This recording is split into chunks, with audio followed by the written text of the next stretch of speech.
Bonjour, aujourd'hui je vous présente mon plus grand projet jamais construit à ce jour. Un projet dont je rêve depuis très longtemps et que j'ai mis plus de 2 ans à fabriquer. J'ai nommé la fusée à eau géante de non pas 2, non pas 5, non pas 10, mais bien 12 mètres de haut. Mais vous fumez, monsieur. Si, 12 mètres. L'objectif principal était d'envoyer la fusée à eau la plus grande jamais construite à une altitude d'au moins quelques centaines de mètres et d'obtenir un décollage le plus impressionnant possible. Le corps de la fusée est constitué de 5 tubes de 2 mètres de long et de 16 cm de diamètre, d'une pointe de 2 mètres aussi et d'une partie tuyère un peu particulière. Pour commencer, j'ai commandé 4,2 kg de résine d'époxy avec durcisseur et du tissu de fibre de verre roving de 300 g par mètre carré. La combinaison des deux donne une matière composite qui a l'avantage d'être très résistante à la traction et légère à la fois. Dans ce tissu, j'ai découpé des bandes qui vont servir à faire 5 tubes de 2 mètres de long. En mettant de la colle néoprène sur les bords, j'évite que le tissu se désentrelace. Ce tube de PVC de diamètre 160 mm va servir à fabriquer les 5 tubes de fusée. J'ai conçu ce mécanisme sur base d'une perceuse et d'une courroie pour faire tourner le tube pendant le durcissement de la résine. La roulette avec le ressort a servi à tendre la courroie, et ça a plutôt bien marché avec juste quelques bugs de temps en temps. J'ai aussi acheté ce film de cellophane transparent qui va aller entre le tube de PVC et le morceau de fusée pour éviter que les deux restent collés ensemble. Il sert aussi un peu de chambre à air en rebouchant éventuellement quelques trous à la surface de la fusée depuis l'intérieur. J'ai collé le cellophane avec de la Sikaflex pour former un tube étanche. L'époxy et le durcisseur doivent être mélangés dans des proportions très précises. Ici 100 parties d'époxy pour 40 parties de durcisseur. Pour éviter des problèmes, il faut d'abord recouvrir d'époxy la partie à stratifier avant de poser le tissu.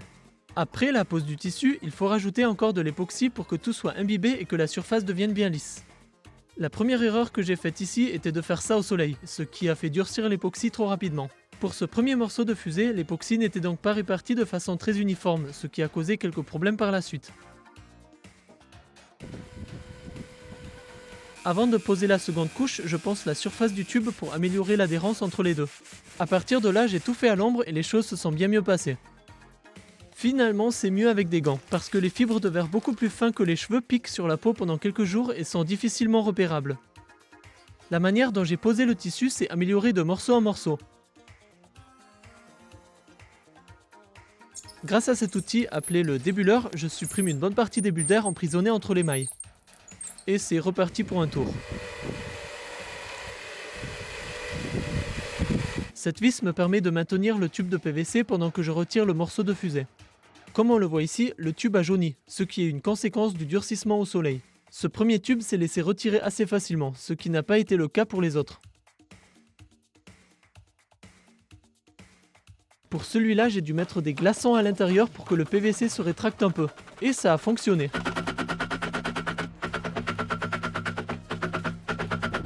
J'ai scié ce qui a dépassé pour avoir des bords bien propres. Nickel.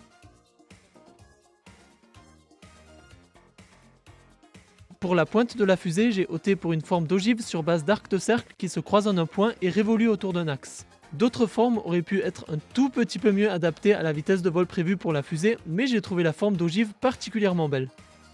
La méthode que j'ai d'abord utilisée pour fabriquer le moule de la pointe a consisté à découper des bandes de carton bien calculées dans la longueur et de les coller ensemble pour former l'ogive.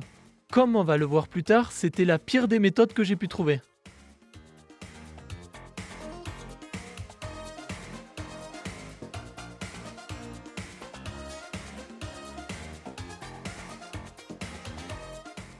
Ces bouts de tube que j'ai collés à l'intérieur ont servi à rendre la pointe un peu moins ovale. Mais en fait, c'était plutôt le carton qui rendait ovale les bouts de tube. Pour faire ça, il y avait bien plus simple et plus rigide à la fois, et on va voir ça plus tard. J'ai ensuite fait pareil avec des bandes de tissu de fibre de verre plus larges. J'ai calculé la largeur des bandes de sorte à ce que deux bandes côte à côte se chevauchent d'au moins 4 cm à la base, et un peu moins en haut. Sur le haut de la pointe, les forces engendrées par la pression diminuent avec le diamètre.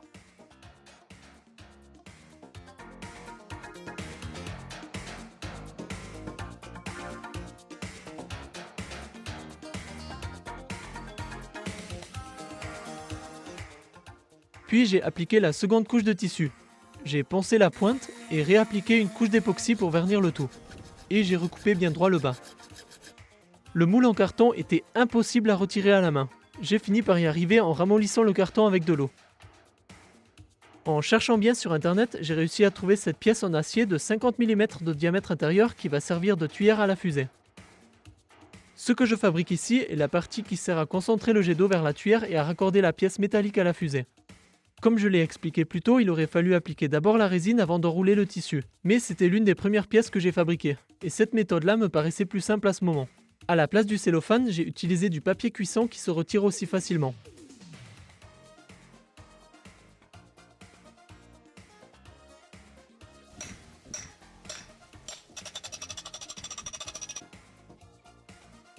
Si je réenlève la tuyère métallique, c'est pour couper proprement la matière qui dépasse et surtout pour la recoller ensuite avec de la colle Sikaflex qui sert de joint d'étanchéification. J'avais peur que la résine se décolle du métal en se déformant et finisse par causer des fuites. Voilà le moule pour la partie conique en haut du raccord. Je l'ai complètement recouvert de scotch pour pouvoir le retirer facilement par la suite. Et je mets directement 2 couches de tissu.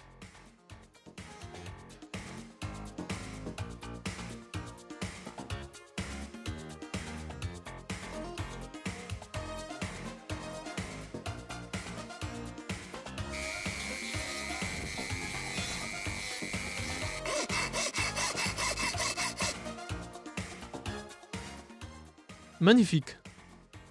Pour entourer cette partie, j'ai aussi fabriqué un cache. C'est entre ce cache et la tuyère que va être cachée une caméra embarquée et un parachute. J'ai fabriqué cette version-là avec la même méthode que pour la pointe. Et comme pour celle-ci, c'était la moins bonne méthode.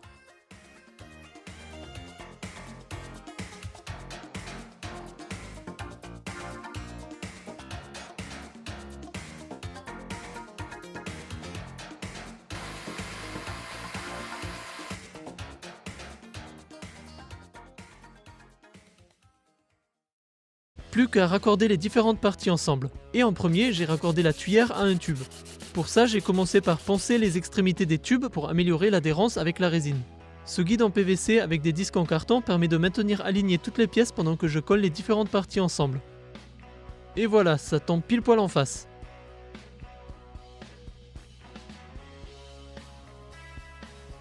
C'est avec ces bandes de 14 cm de largeur que j'ai collé toutes les parties de la fusée. Là aussi, il faut que la bande fasse au moins 2 tours plus quelques centimètres pour qu'il y ait au moins 2 couches en tout point.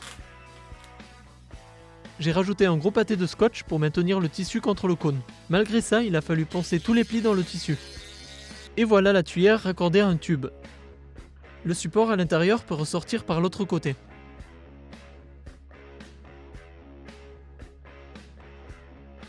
Pour maintenir 2 tubes ensemble pendant que je les colle, j'ai fabriqué ces cales en bois que j'ai bien serrés autour avec des fils de fer. Il y a aussi un bout de tube de PVC à l'intérieur à l'endroit de la jointure. Celui-là ne sera pas très compliqué à enlever parce que je l'ai scié au milieu. Pour être sûr que ce soit étanche, j'ai rajouté une extra dose de résine à la jointure entre les 2 tubes.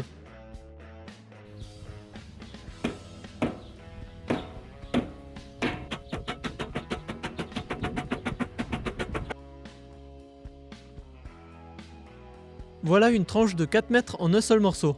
Maintenant, il faut 3 fois plus.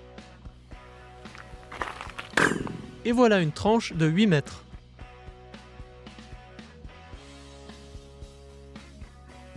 Pour pouvoir faire tourner le tube avec la pointe pendant le durcissement de la résine, j'ai fabriqué en plus un support avec 2 roues de trottinette. J'ai raccordé la pointe au reste un jour avant la canicule de 2019. C'est pour ça que j'ai tout protégé sous des cartons. Et aussi parce qu'en été il fait chaud de manière générale. Et voilà le corps de la fusée de 12 mètres en entier. Maintenant il est censé avoir un volume de 216 litres. Avant de coller les ailerons et de peindre la fusée, j'ai procédé à un test de résistance du matériau pour estimer la pression maximale que pourra tenir le corps de la fusée. Voilà ce que j'ai fait. Je suis monté sur une balance et je me suis progressivement accroché à une bande de fibres de verre accrochée au plafond. Puisque mon poids n'était pas suffisant, j'ai créé un petit système sur base de levier qui démultiplie la tension sur la bande. Et au moment où la bande a cédé, j'ai noté la différence de poids observée sur la balance.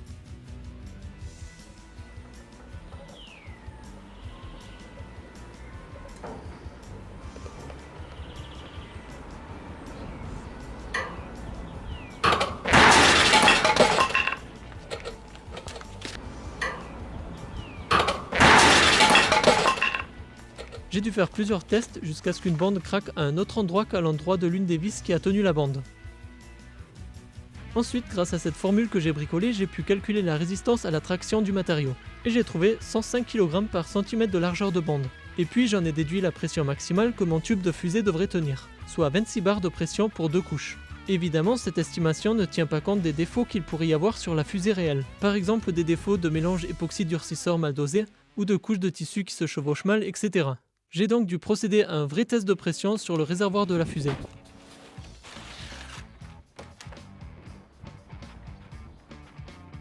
Pour ça, j'ai commencé par le remplir d'eau parce que sinon j'aurais jamais pu gonfler un réservoir aussi gros à la pression voulue. Et en cas d'explosion, ça aurait été très violent. Avec l'eau dedans, j'ai qu'à gonfler une petite bulle d'air qui flotte à la surface. J'ai aussi improvisé ce petit système pour accorder le tuyau d'arrosage à la fusée et en même temps laisser s'échapper l'air contenu dans le réservoir à travers un bout de tuyau. C'est à travers ce tuyau haute pression que je vais gonfler la fusée. La barre en acier sert juste à raccorder le tuyau à la tuyère de façon étanche. Plus tard, elle fera partie du lanceur de la fusée.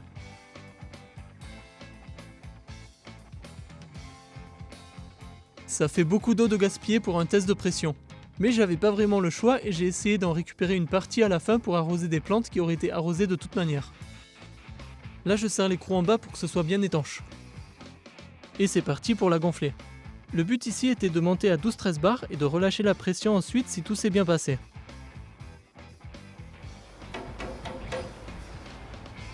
À environ 2 bars se sont manifestées quelques très petites fuites que j'ai entourées au feutre pour les reboucher plus tard. Il n'y en a pas eu plus en continuant de gonfler. J'en ai aussi profité pour placer cette vieille table en plastique à l'avant de la fusée avec des sacs de sable au cas où le raccord dans la tuyère ne tiendrait pas et que la fusée partait.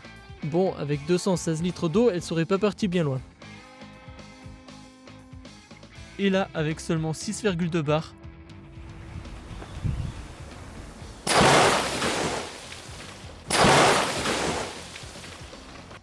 la pointe n'a pas résisté à la pression. Je pense que si la pointe a craqué à une pression aussi loin de la pression prévue, c'est parce que les bandes d'époxy qui la composent ne devaient pas se chevaucher de façon suffisante à un endroit.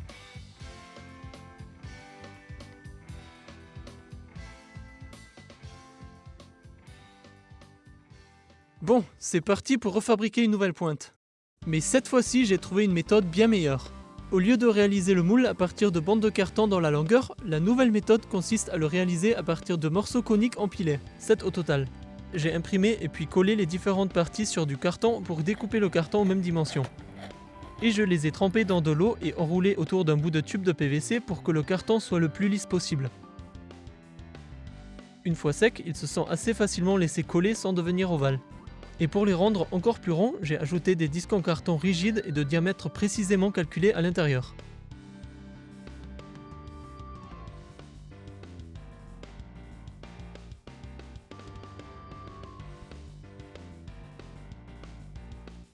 Les différents morceaux se joignent parfaitement, et en limant la colle qui dépasse, le moule devient encore plus lisse.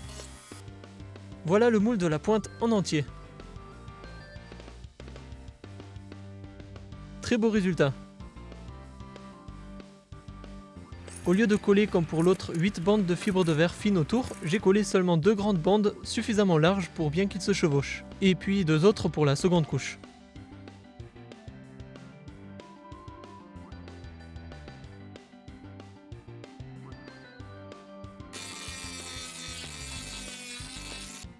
Et voilà la pointe finie, ça change de l'ancienne patate cabossée. J'ai aussi dû refaire la partie tuyère de la fusée parce qu'au moment de l'explosion pendant le test de pression, l'arrière de la fusée s'est endommagé en tapant contre la pierre qui était juste derrière à ce moment-là. Pour ce tube, j'ai mis 3 couches de tissu, comme ça je peux être sûr qu'il n'y aura aucune fuite à cet endroit, parce que c'est quand même à ce niveau-là qu'il y aura la caméra.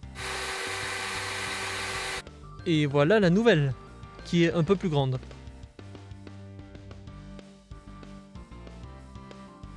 J'ai aussi refait le cache de la tuyère en utilisant la nouvelle méthode du moule en carton. Là pareil, la nouvelle version est bien plus belle que l'ancienne, et un peu plus grande aussi. Plus qu'à tout réassembler. Bon, pour ça il faut déjà que je désemballe le corps de la fusée stocké comme ça tout l'hiver.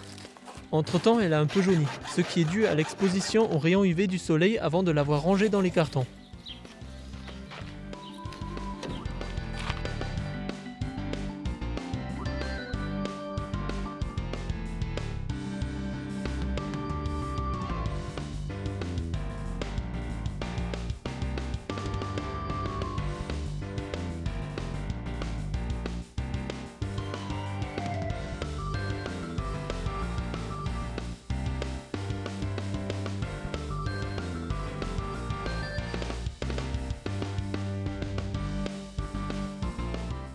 Et voilà, il est temps de retirer les deux supports que j'ai reliés entre eux à l'intérieur du corps de la fusée à l'aide d'une corde. Pour faire passer les disques en carton à travers le trou de la tuyère, j'ai versé de l'eau à l'intérieur qui sert à dissoudre le carton.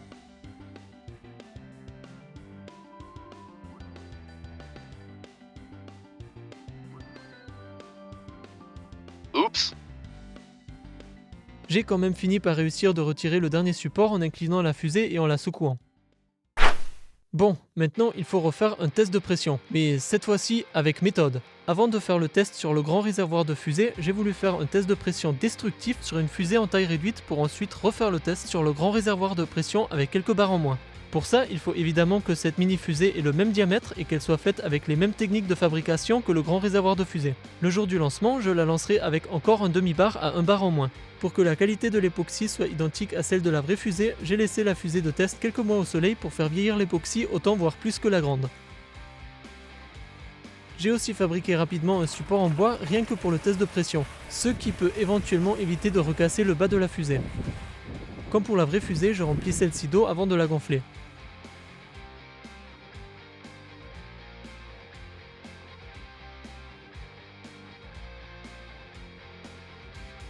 Et c'est reparti.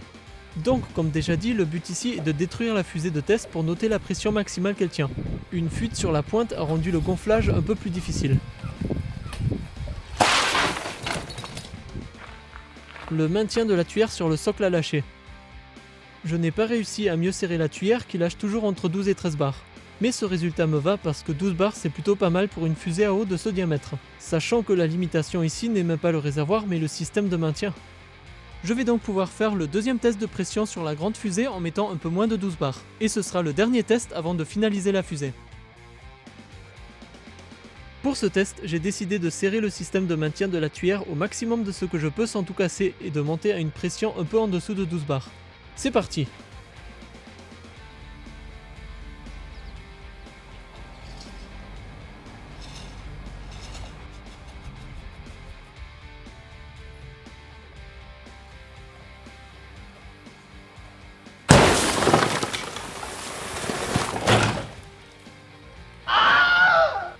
Elle a encore pas tenu, et ça juste avant que j'atteigne la pression voulue. Notez ce qui se passe au niveau de la pointe pendant l'explosion. Le corps de la fusée est littéralement écrasé en raison de la dépression qui se crée au moment où l'eau est éjectée dans le sens opposé.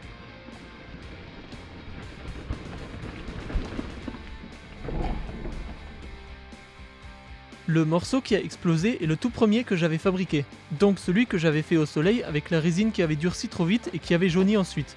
Bon, j'ai très rapidement réparé tout ça en collant des couches de tissu par-dessus les fissures. J'ai même refabriqué un morceau de tube de 2,50 m en un seul morceau. Et finalement, j'ai décidé de lancer la fusée avec une pression de 9 bars en espérant que ça tienne. La suite. Avant de coller le cache de la tuyère en bas de la fusée, je lui ai rajouté une trappe pour pouvoir insérer le parachute et une caméra. Des rivets suffisent pour faire tenir les différentes parties puisque je ne compte pas les redémonter plus tard.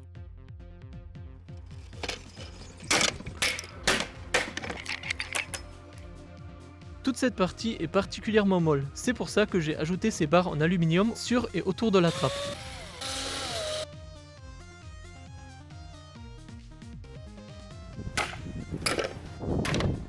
Voilà le mécanisme que j'ai fait pour fermer et ouvrir la trappe afin de laisser sortir le parachute. Je l'ai fait à partir d'un petit cerveau de modélisme et de pièces en aluminium. Le levier à l'arrière sert à ouvrir la trappe manuellement. Et voilà le circuit électronique qui le déclenche au moment où la fusée atteint l'apogée. Je l'ai exceptionnellement fait à partir d'un kit à monter soi-même et je l'ai modifié. J'ai aussi ajouté des séparateurs en carton pour tout bien caler à l'intérieur. Et comme ça on évite aussi que le parachute reste accroché dans un coin. Maintenant toute cette partie est devenue vraiment rigide. Par se trouve à passer la languette qui permet d'ouvrir la trappe manuellement. Pour pouvoir le réenlever, j'ai fixé ce mécanisme avec des vis, parce que pendant le stockage de la fusée à l'extérieur, il risque de prendre l'humidité. Les charnières étaient un peu grippées, mais après l'avoir ouvert et fermé plusieurs fois d'affilée, elle a fini par complètement se dégripper.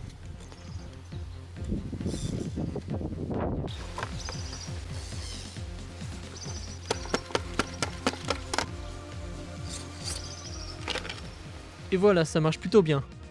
Ce support en bois servira simplement à faire tenir la pile qui alimente le circuit de déclenchement du parachute. Là je colle la carte électronique avec son support, mais plus tard je l'ai remplacé par un support qui permet de glisser la carte dedans pour pouvoir l'enlever et le remettre quand je veux. Pour fabriquer le parachute, j'ai trouvé ce tissu en nylon. Il est extrêmement rigide et très léger à la fois. Impossible de déchirer ça à la main. Après avoir tracé et puis découpé un grand cercle dans ce tissu, j'ai replié les bords en les collant avec de la colle néoprène. Et une deuxième fois. Comme ça, les bords du parachute qui vont servir à le tenir vont être encore plus résistants. Afin de passer un fil à l'intérieur, j'ai fait des trous tous les 2 cm. Comme on le voit ici, le tissu est tellement résistant à cet endroit que j'ai du mal à le transpercer avec un outil pointu. Pour enfiler la corde à l'intérieur, j'ai fabriqué cette aiguille en fil de cuivre.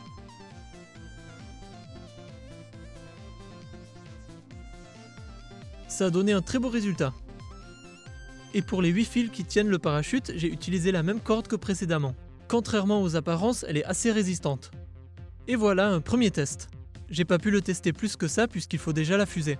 Mais en courant avec, je sens déjà une bonne résistance. Le petit trou au milieu sert à rendre la descente plus stable en évitant que le parachute se balance de tous les côtés. J'ai pas pu le faire plus gros sinon il serait pas rentré dans le compartiment de la fusée. Mais s'il m'évite juste que la fusée se pulvérise à l'atterrissage, ça me va. J'aurais dû prévoir ça plus tôt. Le parachute rentre dans son compartiment avec quelques difficultés. Avant le décollage, je vais devoir mieux le plier. Et j'ai fabriqué un deuxième parachute beaucoup plus petit qui servira à arracher le gros parachute de sa cabine. Celui-là, il faudra le placer juste derrière la trappe. Et voilà le cache attaché sur le corps de la fusée. On voit pas la transition, mais on voit une légère bosse qui est due à la couche de tissu en fibre de verre que j'ai dû rajouter pour le fixer. Dans la vraie vie, ça se voit même moins que sur la vidéo. Pour fabriquer les ailerons, j'ai trouvé ces plaques de mousse entourées de carton. Ils ont l'avantage d'être solides et légers à la fois. En plus, ils se laissent très bien couper au cutter.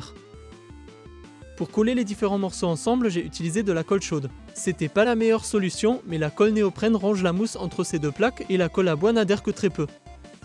Ces ailerons font 2,20 m de long et 15 cm de large, mais plus tard je les ai recoupés pour une largeur de 13,5 cm.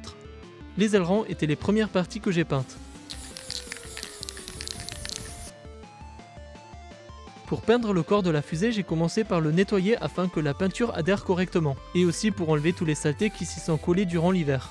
J'avais cherché des bandes de peinture de couleur gris turquoise clair, mais le plus proche que j'ai pu trouver est cette couleur grise et seulement très légèrement bleutée. Mais c'est pas mal aussi.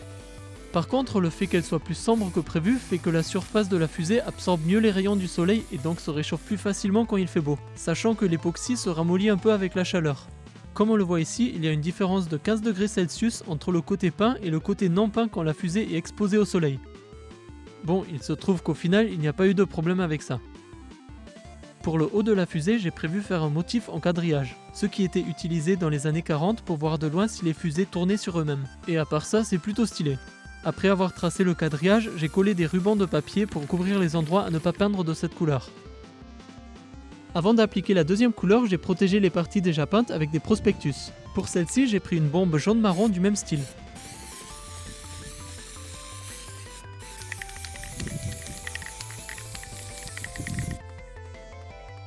Voilà le moment le plus satisfaisant de la vidéo.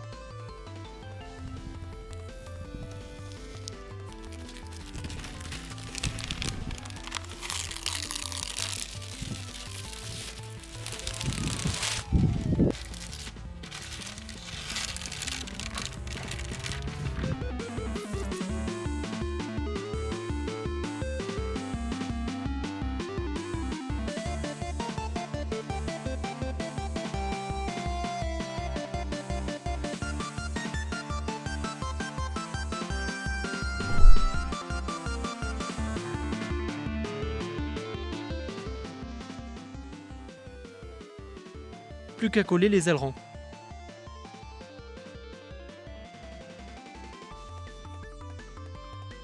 Pour coller les ailerons sur la fusée, j'ai utilisé en premier de la colle chaude pour tout maintenir en place. J'étais surpris à quel point cette colle a bien adhéré à la fusée et aux ailerons, même sur la peinture. Jusqu'à ce qu'il a fait humide puis très chaud et la colle a commencé à sauter à plusieurs endroits. Mais ce problème a vite été résolu avec une couche de colle Sikaflex qui donne en plus une super finition.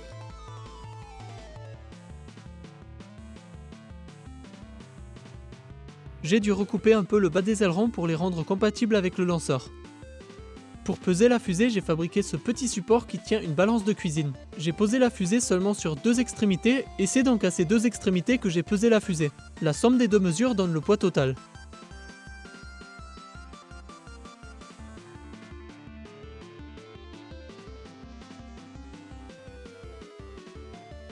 À vide, elle pèse donc 11,2 kg, avec la caméra et le parachute disant 11,5. Écoutez un peu le bruit que fait la fusée quand on tapote dessus.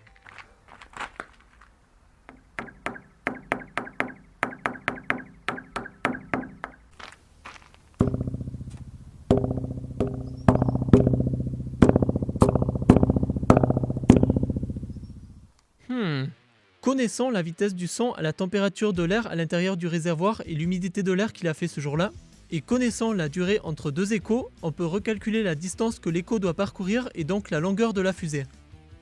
Tada! Passons maintenant rapidement sur le lanceur de la fusée. Voilà comment il est censé fonctionner. Pour fixer la fusée sur le lanceur, il faut la glisser par-dessus ce tube et le tas de rondelles et de joints. Puis on serre l'écrou en bas qui va écraser les joints contre les parois de la tuyère, ce qui va la maintenir. Pour lancer la fusée, il suffit ensuite de tirer sur ces deux barres calées entre le tas de rondelles afin que tout se desserre. Et la fusée décolle. J'ai découpé tout le socle dans une planche en bois de 2 mètres par 60 cm de large. Oui, il est un peu moche comme ça, je sais pas ce qui m'avait pris. La partie centrale est une grosse vis sans fin. Je l'ai percée sur une vingtaine de centimètres au milieu pour faire entrer l'eau et la pression par là. Pendant cet énorme perçage, j'ai dû réaffûter le forêt plusieurs fois. J'ai découpé les 3 joints dans des joints plus larges pour chasse d'eau. Le lent tube en cuivre sert à envoyer la pression directement au-dessus de la surface de l'eau à l'intérieur de la fusée. Le but de faire ça était d'éviter de faire trop vibrer la fusée à cause des bulles pendant la mise sous pression. Pour les 4 barres du guide, j'ai réutilisé les barres en bois que j'avais utilisées pour tenir les morceaux de fusée ensemble pendant le collage. J'ai ajouté un tube en PVC pression de 120 cm de long pour donner un coup de boost supplémentaire au décollage. Pendant que la fusée glisse sur cette barre, elle s'appuie sur le sol en ne perdant que très peu d'eau et de pression. Et dans le cas précis de ma fusée, la différence est vraiment significative. La pièce qui permet de faire pivoter les 2 barres du lanceur n'était pas assez solide, c'est pour ça que je l'ai rapidement remplacée après l'avoir refait avec des pièces en aluminium. Et le voilà en entier, il fait une hauteur totale de 2,68 m. Ça a l'air pas très stable comme ça, mais le guide sera attaché avec 4 cordes au sol. Pour pouvoir transporter la fusée jusqu'au lieu du lancement, j'ai décidé de fabriquer un chariot en bois. Ce chariot doit pouvoir transporter la fusée sur son lanceur avec l'eau à l'intérieur et ça sur une distance de plus d'1 km. Je voulais qu'il soit fabriqué de la manière la plus simple possible en utilisant le moins de matériaux et de ressources possibles. Et aussi que la plupart des matériaux soient réutilisables à la fin. Il s'agit quand même d'un chariot à une seule utilisation. La fusée posée sur le chariot est inclinée d'environ 9 degrés par rapport à l'horizontale pour que l'eau se retrouve en bas de la fusée et ne se mette pas à produire des vagues pendant le transport. Pour plus de flexibilité, la fusée dépasse d'environ 2,50 m à l'avant du chariot qui ne fait que 9,50 m de long. Comme ça, il est possible de éventuellement passer la pointe au-dessus d'un mur en tournant. Contrairement à toute attente, ça a l'air plutôt solide. La solution la plus simple et la moins chère que j'ai pu trouver pour gonfler la fusée suffisamment rapidement a consisté à utiliser un extincteur au CO2 qui contient 5 kg de CO2 liquide sous 55 bars de pression.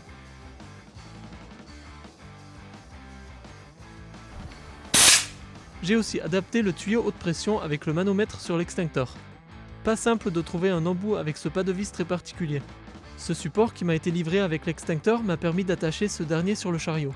Très pratique. J'ai aussi conçu cette perche avec tête orientable pour lever la fusée en l'attrapant de la manière la plus douce possible. Et voilà le grand jour du lancement de la fusée à eau géante de 12 mètres de haut. Ce matin-là, j'ai réalisé quelques préparations finales. La première, bien sûr, était l'ajout du mécanisme de déclenchement du parachute. J'ai aussi calé à l'intérieur la caméra embarquée, le parachute et un altimètre. Pour le remplissage de l'eau, j'ai utilisé une bouteille de 5 litres que j'ai remplie 8 fois et demi pour injecter 42 litres d'eau dans la fusée. Selon les simulations, c'est la quantité d'eau idéale pour maximiser l'altitude. Ici, je mets la bouteille sous pression avec une pompe à vélo pour pousser l'eau à travers les tuyaux dans la fusée. Et avant de circuler avec une énorme fusée de 12 mètres de long sur la route et à travers la ville, j'ai camouflé la fusée avec des cartons attachés ensemble pour ne pas trop attirer l'attention des gens. Allez, en route!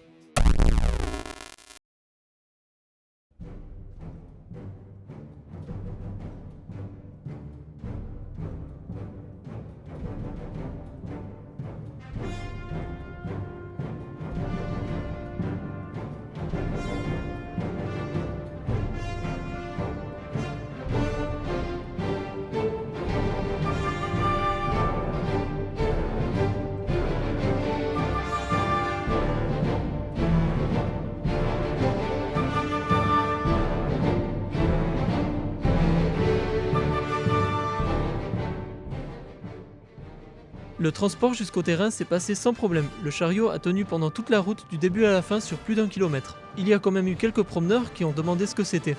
Et aussi quelques voitures qui ont klaxonné.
Juste après avoir levé la fusée, je me suis rendu compte d'une petite erreur de placement et d'orientation de la fusée qui fait que je vais devoir me cacher derrière pour la lancer. Mais c'est pas plus grave que ça. Pendant que les autres ont tenu la fusée, je l'ai attachée avec les 4 cordes prévues pour ça. C'était très difficile de tenir la fusée droite en étant aussi proche et petit par rapport à elle. C'est sur ces plans-là qu'on voit la vraie taille de la fusée comparée à nous.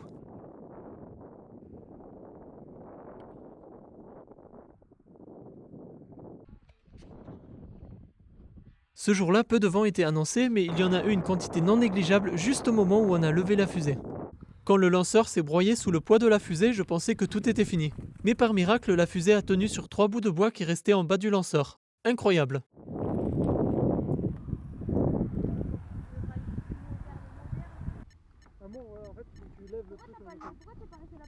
Là, je règle l'altimètre et j'allume la caméra embarquée.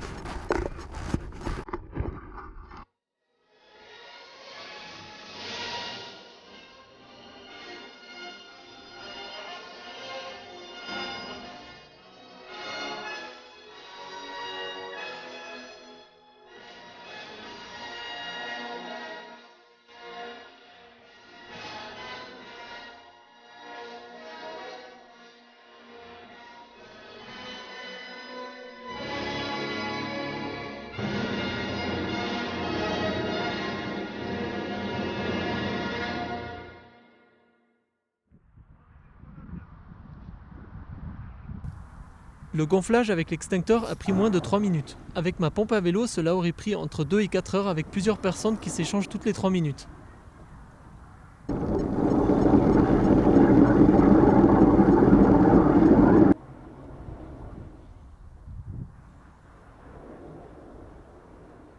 Et voilà, la fusée est maintenant prête, avec 9 barres de CO2 sous pression à l'intérieur. Première tentative du lancement.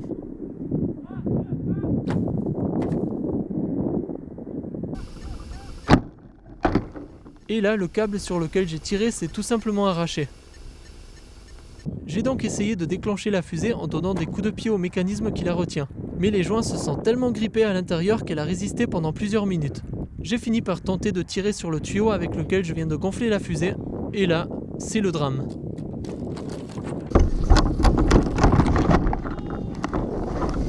La fusée s'est inclinée, mais finalement j'ai réussi à la redresser.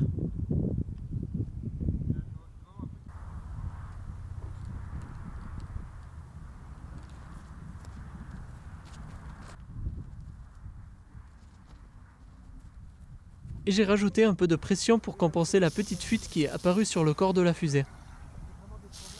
Pour comprendre la suite, voilà ce qui s'est passé. Pendant que j'ai essayé de faire décoller la fusée, le propriétaire du terrain est arrivé.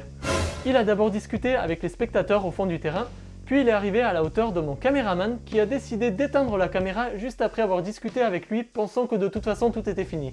Le propriétaire a continué vers moi et a quelque peu interféré avec le décollage spontané de la fusée. Je demande alors à mon caméraman de rallumer la caméra, qui la rallume juste au moment où la fusée atteint l'apogée. Bonjour. Bonjour, je suis le propriétaire du terrain Ouais. et j'exerce des activités, j'ai des projets ici, donc ça va pas aller. D'accord, ouais. Quand j'ai vu le machin, là j'ai eu peur, j'ai dit putain il fout une antenne ou quoi, mais c'était complètement malade et j'en fais n'importe quoi. C'est lui le chef? Ah oui, c'est lui, chef, oui. Ah.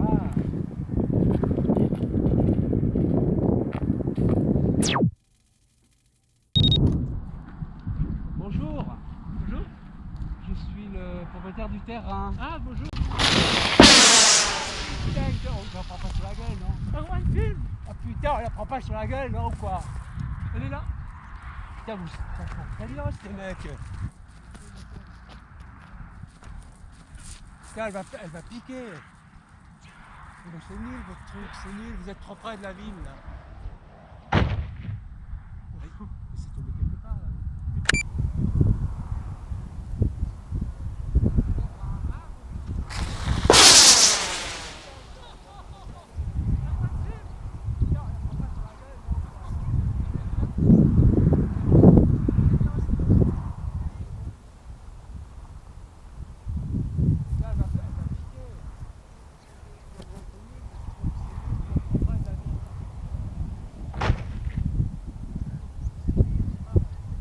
Film. Ah putain, on la prend pas sur la gueule, non ou quoi? Elle est là. Putain, vous franchement très bien ces mecs. Putain, elle va piquer. Mais c'est nul votre truc, c'est nul, vous êtes trop près de la ville là. C'est tombé quelque part là. Mesdames, messieurs, je vous présente la plus belle vidéo embarquée d'une fusée à eau. Attention, parce que c'est court.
Voilà ce qui en reste.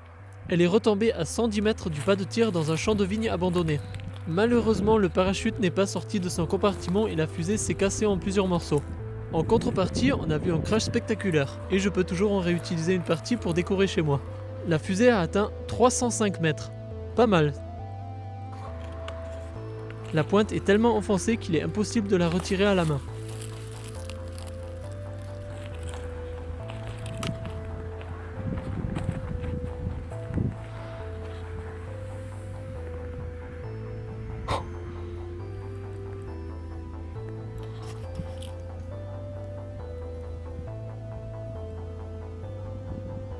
La caméra qui devait enregistrer le ralenti s'est déclenchée au moment où j'ai mis des coups de pied dans le bas de la fusée.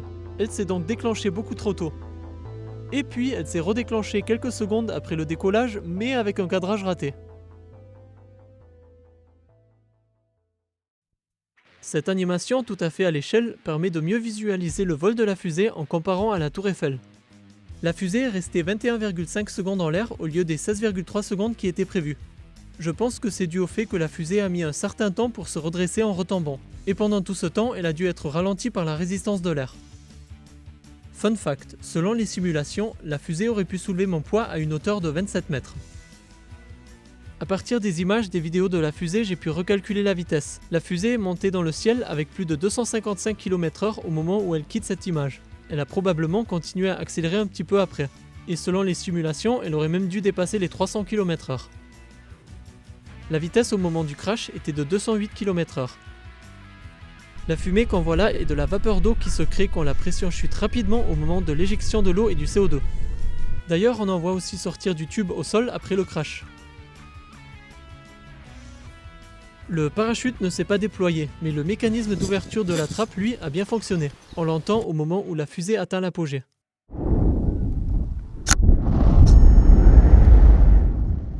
Je pense que le petit parachute a dû s'accrocher sur la porte et n'a donc pas pu s'ouvrir correctement pour arracher le gros parachute de son compartiment. En même temps, il faut dire que j'ai eu qu'un seul essai, et la prochaine fois j'améliorerai ça. Bon, pas mal de choses n'ont pas fonctionné tout à fait comme prévu. Sont à revoir entre autres l'éjection du parachute, la solidité du socle du lanceur et le système de maintien de la fusée. Peut-être que ce dernier était améliorable, mais bon, la prochaine fois que je ferai une fusée au plus petite, ce sera sur base d'une technique plus approuvée. On était sur le terrain pendant 3h30 et si le propriétaire du terrain serait arrivé seulement 25 secondes plus tôt, on aurait pu avoir la vue complète de l'ascension de la fusée. Et après la chute, le propriétaire était plutôt sympathique et nous a dit que ça aurait pu se faire si on lui aurait demandé. Ce qui a étonnamment le mieux fonctionné, c'est le chariot du transport de la fusée. Pourtant celui-là je l'avais fabriqué un peu à l'arrache. Et sinon je suis très content que la fusée a dépassé les 300 mètres et d'avoir obtenu un décollage incroyable. J'espère que ce projet vous aura plu, à la prochaine!